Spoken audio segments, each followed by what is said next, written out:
পুটির দেখতে এসেছে নতুন বউ।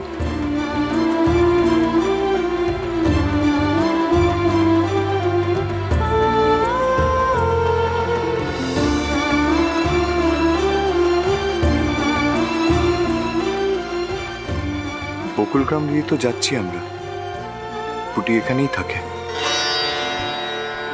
এলে আশ্চর্য হওয়ার তো কিছু নেই, কিন্তু ও কি কোনোভাবে ভাবছে সব দায়িত্বের রীতি টেনে দেবে কান্ত দাদা? না রে পুটি, তুই সে ভয় পাস না। যুবরাজ রামকান্ত মৈত্র তার ছেলেবেলার একমাত্র সাথীকে ভুলবে না। রাজরানী যেমন আমার দায়িত্ব, আমার কর্তব্য, ঠিক তেমন তুই আমার হারিয়ে যাওয়া ছেলেবেলা। চৌগ্রামের মাটির গন্ধ তুই আমার কাছে। যতদিন আমার ছায়া আমার সাথে থাকবে, তুইও থেকে যাবি রে পুটি। হ্যাঁ রে, থেকে যাবি।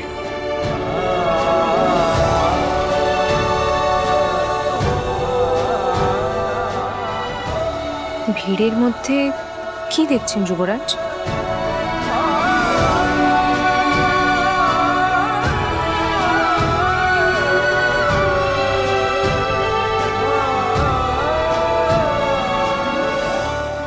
যুবরাজ হঠাৎ আনমনা হয়ে গেলেন কেন?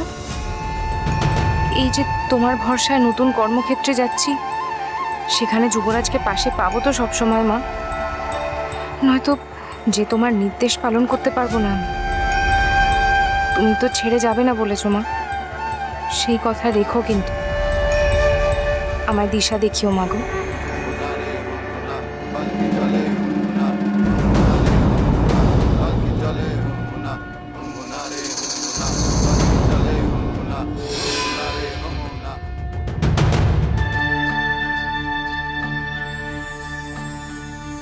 যুবরাজ, আমরা সিংহদ্বারের সামনে এসে উপস্থিত হয়েছি। এবার কি আদেশ করেন? আগে সবাইকে জানতে হবে যে নাটোরের রাজরানী ফিরে এসেছেন এবং দুয়ারের বাইরে অপেক্ষা করছেন। সত্য? হ্যাঁ দাদা, আমি এক্ষুনি ভেতরে গিয়ে খবরখানা দিচ্ছি।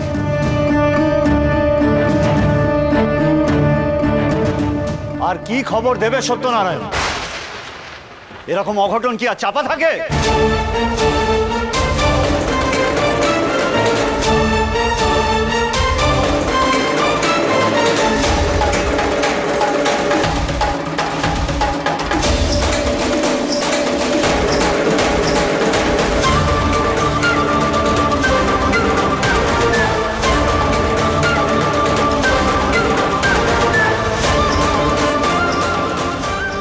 অঘটন তো নয়, বরং যা কল্যাণের, যা আমার উচিত বলে মনে হয়েছে আমি তাই করেছি মহারাজ।